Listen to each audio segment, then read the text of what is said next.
আমি এখানে বেড়াতে এসেছি আমার নানির বাসা। এখন আমি দিনাজপুরে রওনা দিচ্ছি। আপনারা সবাই ভালো থাকবেন, দোয়া করবেন।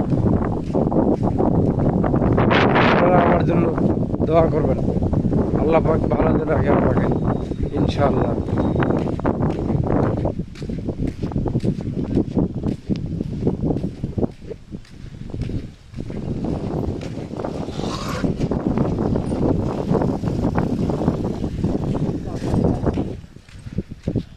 বর্তমান আমি একটি ভিডিও করতেছি। দেখেন বন্যা, এটা হলো ব্রিজ। আমি এখন ব্রিজ পার হলাম বর্তমান। এখন আমি দিনাজপুরে যাচ্ছি। আপনারা সকলে আমার জন্য দোয়া করবেন, আল্লাহ পাক রব্বান আমাকে যেন ভালো রাখে ইনশাআল্লাহ।